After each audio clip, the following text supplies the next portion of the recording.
Hey you guys, welcome to Bones Collector, where today Lori and I just got done playing Flamecraft, and we're here at the Escape Winter Convention in Orlando, Florida, 2023, and this is the first game of the day. We just got down here this morning, and this was in the hot games section. We sat down, and because I've been wanting to play it, we've seen it. Of course, everybody, it's one of the most popular games for 2022 for sure. Everybody was interested in it. This is a retail version, and I always talk about the components. Let's do that. The box is pretty sturdy, pretty nice. Yeah, and it's got a little cardboard insert to put stuff away in here. All the card stock in the game is linen, and there's various size cards, and they all fit in this organizer.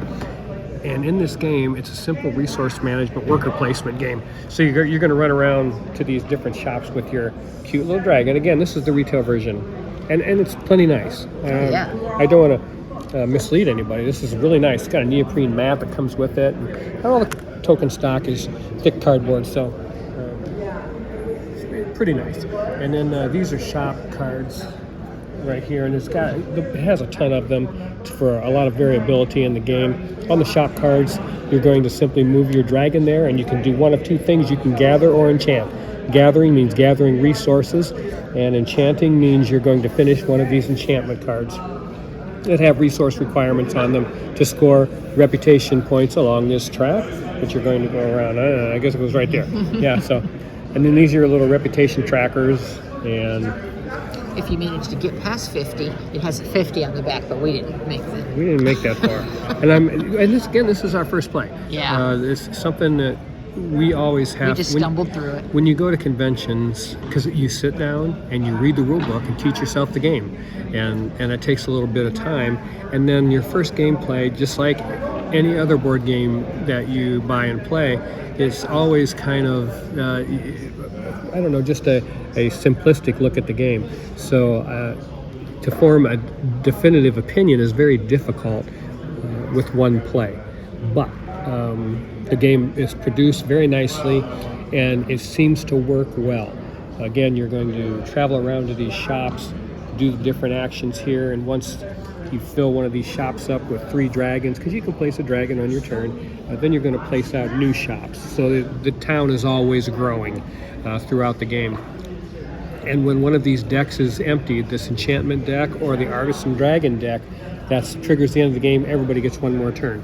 And so it's just a matter of going to these different shops, gathering resources, exchanging them to do enchantments, and coordinating some of these dragons that you're placing and the actions that they take, because they call it firing the dragon, and it has an ability at the bottom of the card that allows you to do something when you fire that dragon. And the print's kind of tiny. Yeah, and this is a nice neoprene mat, very nice. And it rolls up and fits in the box. Yeah. That's the game board. It's pretty fun. What did you think of it? I liked it. It's very light. Yeah. It's a very light game, but it's cute. Lori really likes this game. I like it because of the dragons and the little shops. I can tell. But it's a very light game. Yeah. Very light game. And I'm sure there's going to be expansions. Maybe to well, and there's more things that we didn't use. Yeah. There's advanced companions. There's some things to beef it up a little bit. And it comes with these nice player aids with your dragon character. And it's got a glossary in there that explains the cards that maybe we didn't get. But it's cute. Yeah, I'm not going to say I'm in love with it, but it's cute. And I would definitely play it again if somebody wants it so bad that we get this game. But it's a cute little game. And these little wooden dragons are screen printed, and that's the retail version again. That's pretty cool. I don't know, I'm not I've talked about it before. I'm not a fan for overproduction in board games, and there is a Kickstarter version with these big plastic dragons and stuff. I don't think I would need that. I mean, these wooden dragons are fine. I think they're fine. Yeah, and again, the card stock and the neoprene mat. It kind of reminds me of Trekking Through History. Oh yeah, there you go. Because of the way the game is produced, but. It's about that level, too. I enjoy it. You think of complexity? Yeah, I think so. About the same level? Yeah, I think so. I think I like Trekking Through History a little bit. Well, I know you like it better, but I mean, complexity-wise, I think they're about the same. This neoprene board, this neoprene mat is quite long, so it does take up some table space. Definitely takes up some table space. But I'm glad to finally get to play this game because everybody's talking about it from last year, and we just never. I never felt comfortable enough to buy the game from what I saw. Yeah. And now that I've played it, I'm still on the fence about it. Lori really likes it, but it is cute and it is fun. and that's all that matters when you're playing a board game. And I can see this being a wonderful family game. So anyways, yeah, that's Flamecraft from 2022. Who's the designer of this game? I can't even remember. I don't know. I always like to give the designer. Manny Vega. Manny Vega was the designer, and the art is done by Sandara Tang, and the art is just cute as the Dickens. I mean, it's very cute, and the shop cards themselves are gorgeous. Everyone's different, and they got these cute little names on them and stuff.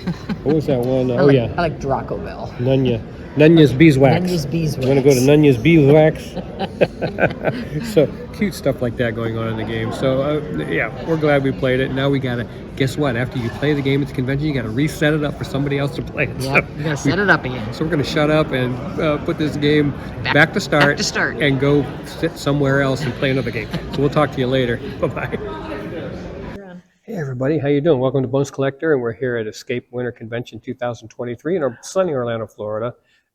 And we're escaping winter for all you folks up north. But we just got done playing a game called Chicken Cha Cha Cha from Klaus Zock. And this game is fun, I'm going to tell you right now. With more players, it would be better. It is crazy, but you have 12 of these chicken yard tiles that are going to be in the center of the table, and you just lay them out there. And then you have these egg-shaped tiles that you make a path around the chicken yard tiles. And then each player has a chicken, and your chicken has a tail feather the same color as your chicken, and you simply have to find the tile with this picture on it of these egg tiles to move around this track. If I want to move to this Easter Bunny space, and you have to move to the next space one at a time. So I have to turn over this Easter Bunny thing to go there. And now that I've done that, now I want to turn over this worm thing, which I know is here because we just got done playing.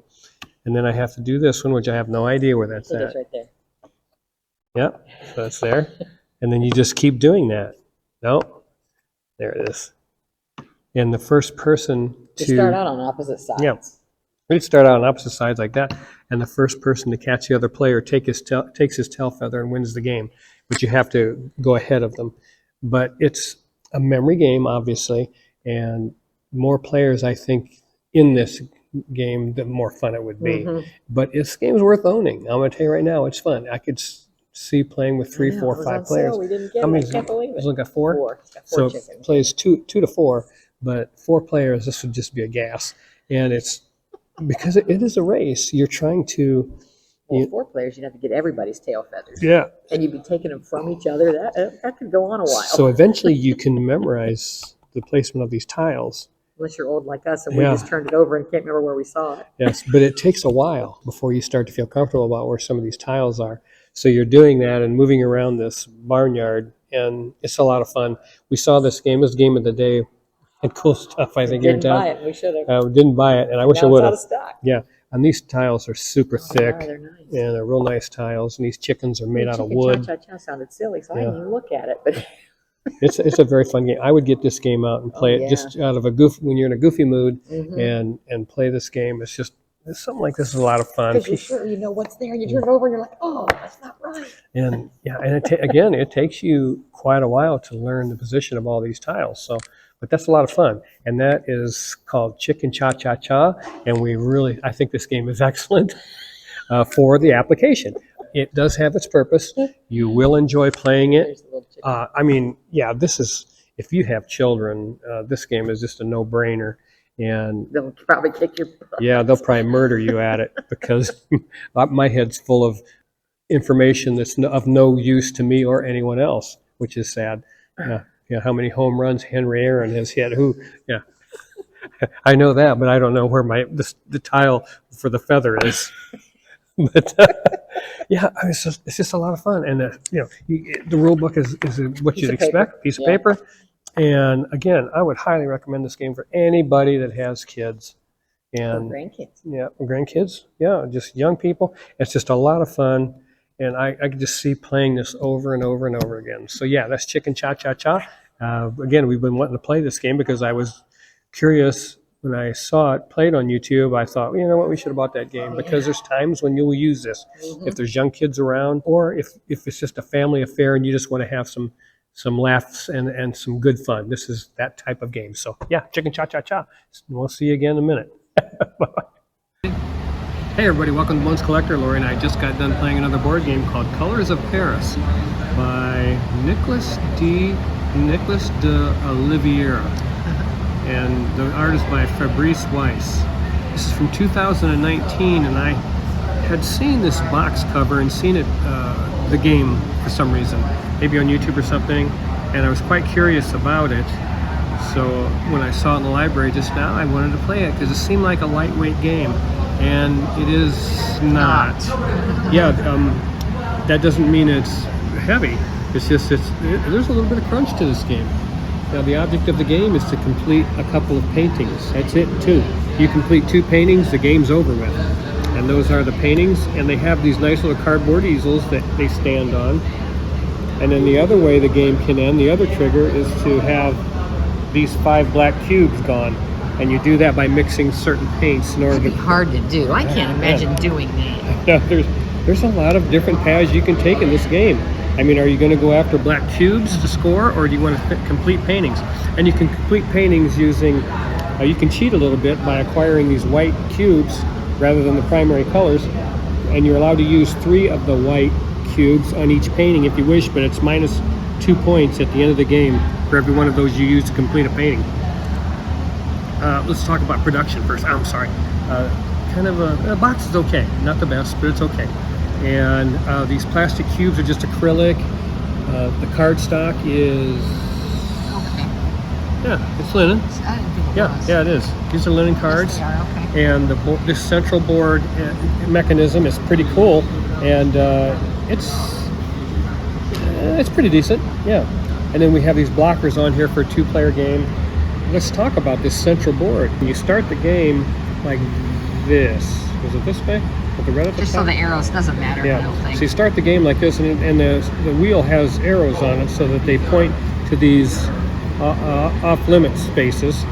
And then at the end of every round, it'll turn 1 space. So it starts out there. Now it's a worker placement game. So you're going to have your workers, and you'll take turns placing them on this action wheel. And you can see, in this place, you can only put 1 worker. Here you can place 2 workers. And 2 workers over here, and we're just according to, so you might get shut out of some of these spaces. And the only way to get around that is to go into the inner circle and do the imitator action, which lets you essentially copy the worker that is still standing on the outer ring. It can be your worker or an opponent's worker, and we use that many times in this game. And then in the inner circle here, you've got a couple of different actions you can do, and this is taking first player. This is not moving the wheel or moving it 2 spaces. So it automatically moves 1 space at the end of the round. If you want it to move 2, you can put a worker there, and that will activate at the end of the round. If you want it to stay where it's at, that will also activate at the end of the round, and that could really hurt somebody.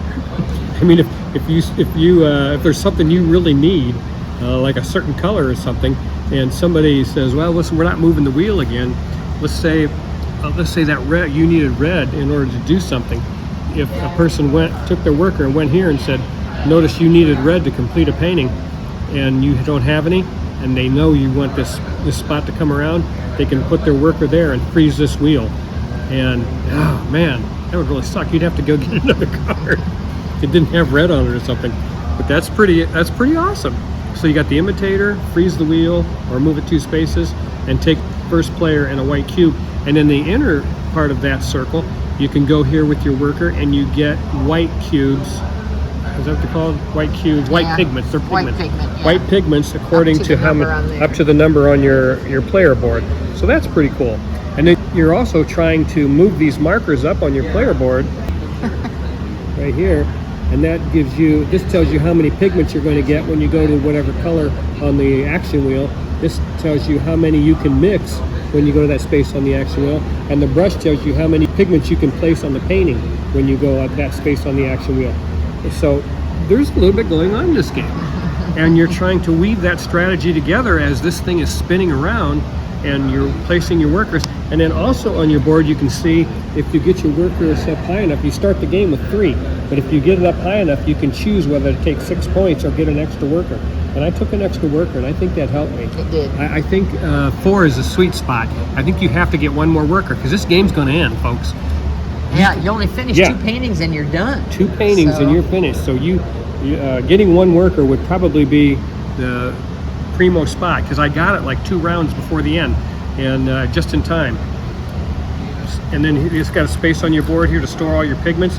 And then down here, once you get to those spots on your player board, you can get these medallion awards. They give you 6 and 10 points and put them on the bottom of your board. So that'll give you a little boost also. Then there's these bonus cards that you can earn by spending white pigment and gives you a little bit of extra power to do things.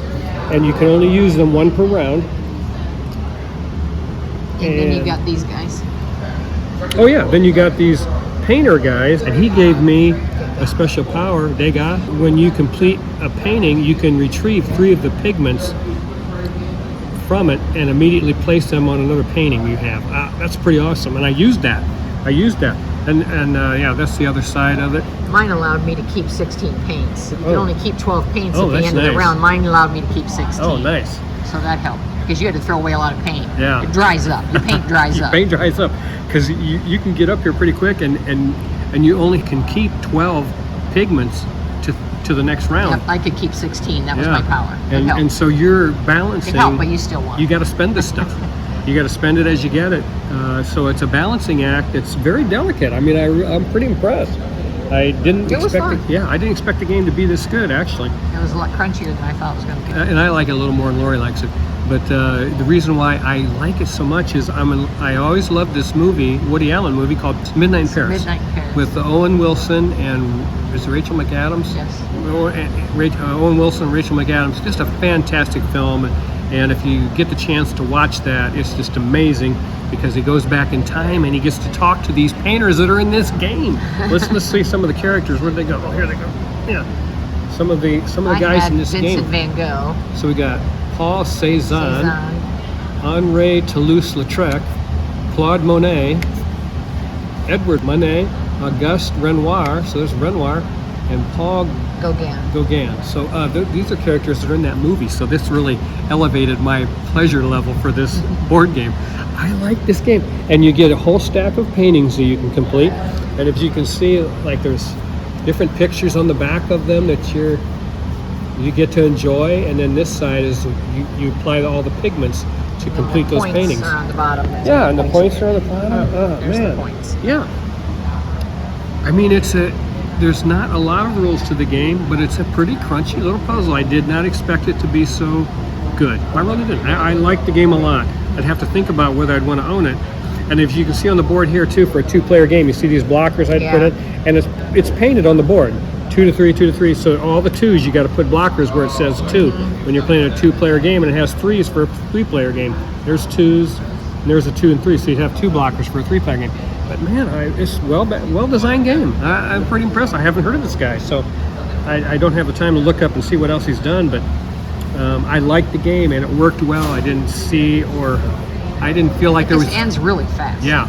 You got to know that going in. This game is going to be over quick. Now, you could expand that and say, well, let's complete 3 paintings. Yeah. And boost it up a little bit if you wanted to do that. But man, I like the game. I would suggest anybody buy this game. I mean, it's a good game. It's a good board game. I can't believe it hasn't been talked about more. To be quite honest with you, but the puzzle is very good. It's very tight. I like that kind of pressure.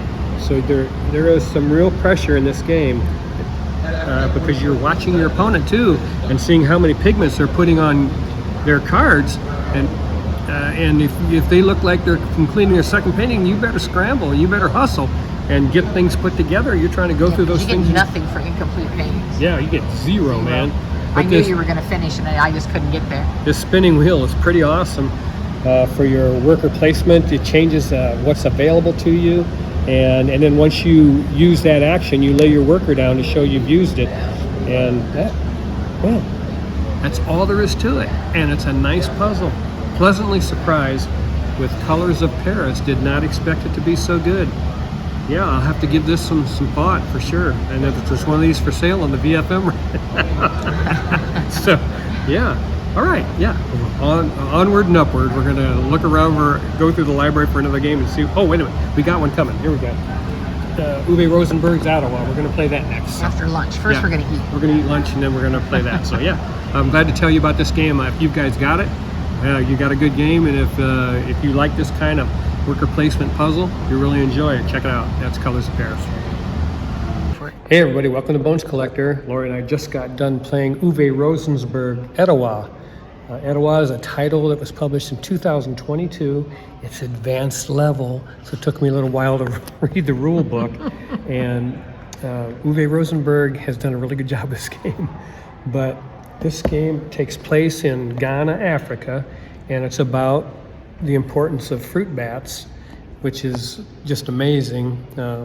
We had this song our grandkids used to listen to called the Fruit Bat Song by Lucas Miller. It's called Can You See the Connection? Oh, can you see the connection? Can you see the connection to the bat to the tree and the tree to you? The tree gives the fruit bat food and the bat helps the tree. helps the tree. I forget. And the tree helps you. Okay, I needed it written down, but it's a great song, and it just makes you aware of how important fruit bats are, and this game just does it justice. And again, it is a game by Uwe Rosenberg, and Uwe's games. Lori and I just really, we never, people are crazy about Feast Road, and we didn't care for Feast Road, and we didn't care for Fields of Arla. I mean, they're okay. I shouldn't say we didn't care for them. We didn't care enough to keep them. Agricola, Caverna. We like his smaller games. We prefer them. We have Agricola, All Creatures Big and Small Big Box. We have Caverna Cave versus Cave Big Box. We like Patchwork, Cottage Garden, Nova Luna, Mercator. Mercator, this is about Mercator complexity. Yeah. It's not, I think some of these games say... But it's got cute bats. Yeah. It's got bats. I love the bats. Yeah, so I mean, this says advanced level. I think there's an expert level. So this is one step below that, I would think. This doesn't take up a ton of table space, such as some of his other bigger games. This is your player area right here. Yeah. This is a worker placement game. That's the main board. And it is, I did not expect it to be that good. It's really a really good game, because when someone says Uwe Rosenberg, if it looks too complex right off the bat, I kind of get a little hesitant about it. And then it's got these resources and stuff like that. So you're like, here we go again. Uwe's farming. The setup, you have to put all this, you have to fill this board with all those pieces. The cool thing is the resources that you have are all you're getting. Yeah. So you start the game with a board full of resources. That's all you get. So you're putting them on, expanding them by buying terrain cards and village cards, and as you see below our player boards, and that's where you start putting your resources, and then you spend them from those cards back up here. And you want to keep those spaces empty, because those are scoring points at the end of the game. Yeah, there's points on all of them. Yeah, on the spaces, so you're scoring points for that. But it's a really, really well-designed game, and the balancing act is very tedious as to when you buy cards, when you need them, and you're trying to expand and put out families and get these families trained, and you're getting bats on the board that you can spend for bat actions. And I did win the game, so I am truly Batman. I'm Batman. Yes, but who had more bats? Who had more bats? But I won. So I'm Batman. So you start the game out. These are action selection tiles, and they're going to be all the way over here like this. Right there. So this is round one, and you're going to start placing workers on these action spaces, all that you see here, even up here, and these on the extension board. And then the second round, this tile will slide over, and you're on round two. And you just keep doing that, 3, 4, 5. It changes the actions that are available. And so the actions change, because when you place a worker here, you're going to do what's on the tile plus what's below the tile. And so it changes as these tiles slide over like that. And then, of course, round 7. And I really like that, because if you plan, you can plan on when you're going to be able to do things. Like at one time, this tile was here. When this tile was here, I went there and planted 3 trees. I got them off my board, and that really helped out when I saw that. And you only get that one time. That's going to be available one round, and then it changes the next round. So I really, really enjoy that. And then you have to have space on these cards, and these village cards and terrain cards have the iconography on them, and you have to put that particular item on those spaces. And then here you have a blank space, so you can put anything on there as long as you have one of those on this card. So if I wanted to put a wild animal in that space, I would have to have a wild animal on that square right there. So those kinds of things go on in this game, and it's really surprisingly well designed. This isn't a game, and I said this to Lori while we were playing it, people aren't going to walk by the table and say, oh my gosh, what are you playing?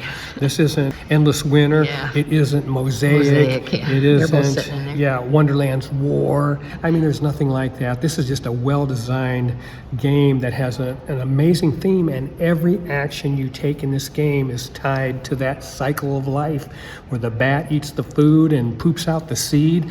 And it has some detailed stuff in this game about the fruit bat. And it's in the book. It's in the but box. There was something in here that I wanted to read. Fruit bats sleep during the day and take off at sunset in search of food, looking for suitable fruit trees up to 60 miles away. They excrete the seeds of the consumed fruit, disseminating them across large areas as they fly home. A single colony of 150,000 fruit bats can reforest an area of up to 2,000 acres a year. So, I mean, I like this kind of stuff in board gaming. You learn and appreciate things just by playing a board game. And I just can't tell you how much, but I'm an old man and I appreciate that stuff. And then in this box also it has a book. Because Uwe got really interested, as he was researching for this game, he really got interested in the plight of the bats. And this is about Etowah, an accompanied booklet, and it talks about the Etowah rainforest and the area and implementation, the inspiration and how it's implemented in the game. I just love that. And I mean, it's a great game, guys. I mean, you will have fun playing this game. You are trying to maximize and be as efficient as you possibly can in scoring points in this game, and the way that you buy village and terrain cards when you need them, so that you can start placing food and trees and fruit on these cards so that you can feed your families. Yeah, because you have to feed your people. You gotta feed your families on here, but it's not that hard. It's very easily done. We really enjoyed playing this game, and I don't know, what else can I say about it? Well, the only thing you have to watch out for is some of those terrain tiles are negative points. Negative points, and and that's not too bad. Well, you took one. I took a -5 without paying attention. I had a -2, I think. And yes, I mean, this is, again, you're talking to someone who played this game one time. Yeah. I got it. We checked it out of the library, and it took me an hour to read a rule book. There's 10 pages, but it's all text. All text, yeah. And so I had to cipher through it and read it. And then you're trying to teach yourself the game in your brain. But once you start playing it, it actually fell into place very quickly. Very smooth. It's Uwe Rosenberg. He's an excellent board game designer. On my videos, I say all the time, good board game designers are a dime a dozen. Outstanding board game designers or excellent board game designers are very rare. He's an excellent board game designer, and you can expect this kind of product from him. He's very good at it. I mean, we enjoy his games, even the ones we don't keep. I enjoyed playing Feast for One. I enjoyed Le Havre. I enjoyed Agricola, but they just weren't the types of games for us to keep in our gaming library, because I would never pick them to pull off the shelf and play. I would pick this to play. This is a nice medium complexity game. It's got bats and goats and wild animals. Bats and goats, and you use the goats help wild animals and the goats to feed your families that you're training. And I don't know, there's just so much to like about this game. It comes with some wonderful player aids that help out. Oh yeah, here, if they're over here, I can get over here. During the game, and then that Black Knight card over there is, you can take fruit bat actions. Once you get enough fruit bats, you put 3 of them on there at the end of your turn and pay a fruit, and then you can plant a tree. Plant a tree. Yeah, and off your board. So that's what you're trying to do, is keep your board as empty as possible, and everything balancing here on your tableau, in your tableau, with the things that you're taking off of your player board. We did not do this in the game at all. Oh yeah, and one of the things I forgot to mention it because we didn't do it. We didn't do it. We probably So- should have. You must be supposed to, Yeah. because you get gold. If you don't have trained, all of your families aren't trained at the end of the round, you have to take pollution tokens. And so you draw them randomly out of this bag, and there's some that have no gold on them and some that have gold on them. I think 1 or 2 gold. So, and then those pollution tokens they have to go on clog up your boards. They go on your tableau, and I don't know, We were too chicken to take We were any, too so chicken. we always made sure our families were trained. But I suppose, because at the end of the game, you need 12 families. You're Yeah. supposed to have 12 families, so you can. Is it I 12? think they'd have, 6, 7, 8, 9, 10, 11, 12, and then you get the 13. 13th one as breeding. Oh, yeah. So it would I get don't all your, know. but that's 25 points if you get them all off of there. So And- it might be worth the pollution to get those points. The way you figure the food that you have to Oh, feed is it's this row minus this row, and you got to feed that much food to your families. So if you get all 13 of the, or let's say you had 12, 23 minus 7, because the goats only go up to 7. So what would that be, 16? 16. So that'd be 16 food you got to feed. And the goats are worth 3, the wild animals worth 2, the fruit's 1, and you're trying to balance the amount of food that you have available with the amount of families that you have.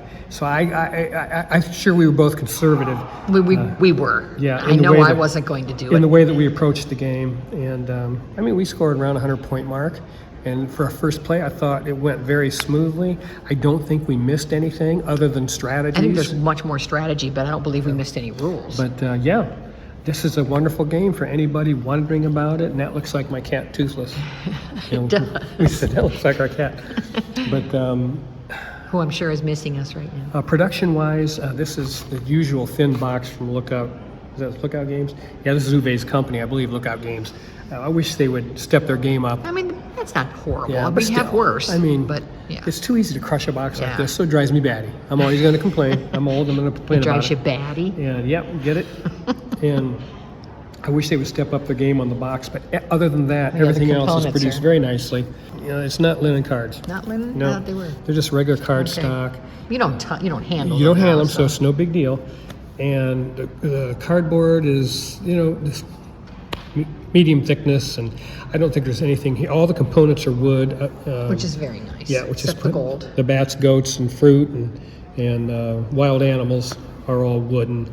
So that's kind of nice. But yeah, it cost is relative. The game is outstanding.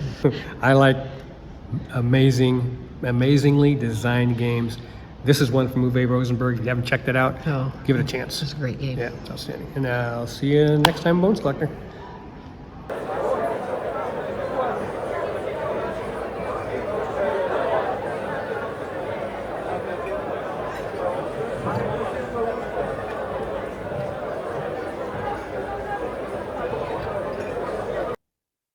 Hey everybody, welcome to Bones Collector. First game of the day. We just played Beyond Baker Street. And I'm going to mention again, we're here at the Escape Winter Convention. We got a whole room to ourselves here, but at the Wyndham Hotel in downtown Orlando on International Drive, and playing through the library of Patrick Calvert, and we're really enjoying ourselves. And we've been batting 1,000 of games that we've played and we really love until we played this game. This is a deduction game with the Sherlock Holmes theme, and with a Hanabi mechanic where you hold your cards in your hand backwards so everybody can see what you have. These are the cards that everybody's going to look at and decide what kind of clues they're going to give you. You have 4, I think, different actions. Where was the card at? Back of that. Oh, okay. 1, 2, 3, 4. You have 5 different actions that you can take, and you have a little player aid here. And those actions are going to be to tell the player holding these cards, perhaps what groups they have, like investigator glasses or character cards or numbers even. See, I could tell him, let's see, that this card and this card are both 5s. Yeah. Or I could say this card and this card are both characters. Yeah, and then you would just simply take those cards and put them in Try a to group by remember. themselves and try and remember what the person told you. And on the board here, we have, you start the game out. Let's start. Yeah, the game would start just like that with the clue cards here. And then you're simply going to try and get these number values played down here below them out of your hands. So once they start, other players start giving you clues, such as you have 4 of these investigator cards in your hand. Well, you have to figure out, well, I'm going to go ahead and play one blindly, one of my 4 cards, and lay it down on the table. So let's say I did that, and I played this card down here. So now we have 5 towards the number 9 value. Now we need 4 more value to reach number 9. And it works like that in all 3 of these piles. And then in this impossible square over here, you have a marker on the board, and you can play cards into here, and it has to equal exactly 20. So cards that you're not going to use. So I have these character cards, and I'm not going to use them anywhere in this game. So I would probably start, once she told me these were character cards, I'd start playing them in the impossible, hoping that they're large value. And then you move this one. And then you move that marker, 3, and you're trying to play get the it 3. up to 20. And you have a limit of how many you can play into the impossible, depending on the case file card that you have. So this impossible says 4. Well, there's only 4, and you got to get to 20. 2. Yeah, so you want to get, And a couple of them say 1. you want to get large number cards, and 6 is the largest number, so you want to preferably play a couple of 6s to get you at least over halfway on that track. And so, and that's basically what you're going to be doing. And Every then, time you give a clue, you move this. Yeah. You move Holmes 1 space. and you want to solve this case file before Holmes reaches the 0 on the board. And you can do various actions, assisting, like I showed you, telling people what they have in their hands, and investigate. You play a card, an evidence card, into these leads, and then you draw a new card, and you can confirm once you have the value, you place that little disc on this lead and says that is a confirmed lead. That lets you back Sherlock up 1 space. And then you can play an evidence card into the impossible, and you can pursue, which is discard the top lead card, and you don't want to do this. Yeah. If you do this, you've messed something up. Yeah. But you can discard one of the top lead cards from these piles into the impossible. And you know what? I don't know, maybe once in a while that'd be a good idea. Well, maybe. Because you got to turn up the next card, and then you're going to just get rid of all these, and I don't know. But here's the thing. I think if you don't have anything played here, and you take that and pursue, Well, then you could. That would work. boom, good. you're way Yeah, up there. That's true. I never thought about That's that. true. If you don't have anything down there to discard. Yeah, Down at the bottom of that's the discard. price you pay when you play a game one time, though. We played it. Yeah, Twice. twice. Yeah, so we've played it twice. But that would be You'd have to think about that. Yeah, that might be. that might be a strategy. I was wondering why you would want to do that. Some of these cards go up to 13 and stuff, don't they? I don't know how they go. Leads. Yeah, the suspects. Yeah, that one's 13. Yeah, And there's a bunch more over here. those are suspects. So you could play that suspect, I think, into this impossible deck, and that's a big jump. Yeah. And that would That be might worth be it, a way to man. do it. That'd But be then you're gonna. then you have to turn it over, and you've got the next one to deal with. But big deal. If you hadn't played anything yet, Yeah. that might be your first turn. I mean, Yeah. I don't know how that would work. That would be pretty awesome. I think that might be something you do. Shuffle all evidence cards, play to this lead into the evidence deck. Yeah, but if you hadn't played it, Yeah, I haven't played any. Who cares? Wow. Yeah. Well, anyways, yeah. that might work. So yeah. So what'd you think? I don't like playing with backwards cards. Yeah. That's why I've never played Hanabi. It is memory. That didn't bother me as much as the backwards hand thing. I'm not a fan of that. I don't know. It's because you're thinking backwards. Yeah. It causes you to think bothers backwards. me. I can't do it. And- And a lot of people love it, but I Yeah. And this game is pretty good. I It's a mean, good game. it works, and it's pretty nice design, but you have to like that. it's not for us. You have to like deduction, and you have to like this backward card mechanic in the Oh, game. you do have helper cards too. So that's another level of the game that get you a little can helper play with. card that can help. Some of them hinder, some of them help. And what's this deck for? That's just more of the motives. It's more of these. There's way more than Oh, 3. gotcha, And okay. We put 3 on the board, but there's a whole bunch more. Sorry. This came out in 2016 and was designed by Robert Lees and somebody Mackenzie. I forget who it was. But I mean, if you like deduction games, and that doesn't bother you to play your cards backwards like that, like in Hanabi. A lot of people love that game. So, hey, this would be a nice game for you to play. It's Hanabi with a theme. Yeah. Is what it is. Yes, this is pretty nice. And I like this. I always want to check out Sherlock Holmes themed games, even though we only have one. Do we just have one?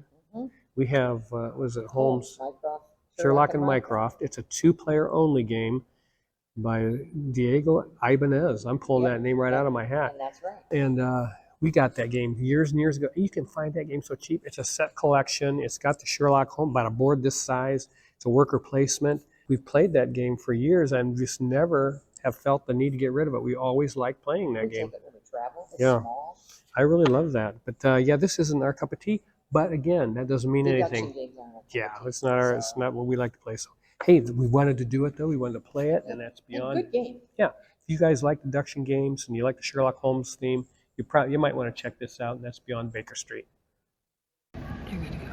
Hey guys, how you doing? Welcome to Bones Collector. Just finished playing Furnace, a game that came out in 2020, published by Arcane Wonders and designed by Ivan Lashin. And this is a simple. This is an Simple. engine building I auction. would not use the word simple. Yeah, it's an auction game that has an amazing auction mechanism in it. And that is really the attractiveness of the game, because you have a market of cards out here, 6 of them in a 2-player game. And it plays well at 2, by the way. And you simply have these auction discs that you're going to place on these cards. Now, it sounds easy. In most auctions, the highest value is the one that is the winner, but not always in this particular auction. Maybe you don't want to win the card. When you win the card, you're going to put it in your tableau. Maybe you don't want to win that card. Maybe all you want is to get the resources at the top, and that's called compensation. So you may tell yourself, well, you know what? If I win that card, that's okay. I'd rather get 6 coal. And maybe this token is already on there. So I will say, hey, I'll put my 3 there. This 4 is going to win the card, but I get compensation. I get 3 times 2, I get 6 coal. And the auction works like that all the way down the line. And you can never duplicate a value disc on any one card in this. Or a color. Yeah, or color in this auction line. So that is just a crazy mechanism. And then these cards, you can see they have a lighter line. I don't know if you can see it on the video or not, but this is what the engine does until you upgrade it. Then it does both lines on the card, but it does the top line at the beginning, and then if you upgrade the card, it does both of them. So that gives you a glimpse into what's on the other side of the card. And once you place that in your tableau, you want to get it upgraded and flipped over.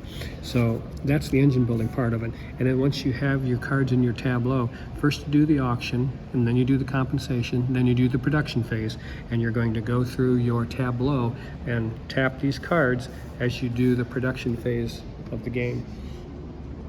Now that sounds easy, but it's pretty tricky trying to get the resources you need, of course. And you've played engine builders like that. You're getting the resources at the proper time so that you can use your other parts of your engine to tap those and spend those particular resources in order to get dollars. Most dollars at the end of the game wins. Lori won. She beat me by $2. One. By one, was it? You have 31? I have 32. 30. I had 32. You had 34. I have 34. It was 2. So Okay. you won by $2. But yeah, it's a really thinky game. It also has some, what these guys called capitalist cards, maybe? Yeah, I think so. These are capitalist cards. They give you a special ability during the game. Which I never used because Yeah. my head was hurting enough trying to play the cards. And yeah, it's a simple, there's not much to it. Auction tokens and a deck of cards, a really cute round counter. It's 4 rounds long, this I game. like the way the round count So it works. doesn't last forever. I appreciate that for sure. So you got 4 rounds to put that engine together and fire off at the end and make as much money as you possibly can. I don't know how good that is, $32 and $34. Probably not Probably very not. good. And there's 2 ways to play the cards too. You can tell them that. Is there? To put them in order. Oh, Or to you play mean however during you the want. game? Yes, Okay. sorry. Yeah, there is a variant in the game where we played the game in the simple fashion that you can fire these cards off in any order. There is a variant in the game when you get better at it where you have to place these cards in your tableau and then you have to fire them off in the order you place them in the tableau. And I don't want to do that. I wouldn't be able to play another game the rest of the day. But yeah, that's Furnace, and it's pretty cool. I mean, if you like engine building, this is an amazing game. I mean, it really is. It's an amazing auction mechanism in this game. It's a lot of fun. For 2 players that work Yeah. well is rare. I don't know if I would, you know, it's for us, I don't know. It's pretty tricky. It's a great design though. I mean, this bidding thing Yeah, is it is. It's awesome. amazing. And it's worth owning. I can see why people love this game, that's for sure. And that's Furnace by Ivan Lashin. Hey Ivan, nice job, man. That's a great game. And I'll see you next time on Bones Collector. Bye-bye.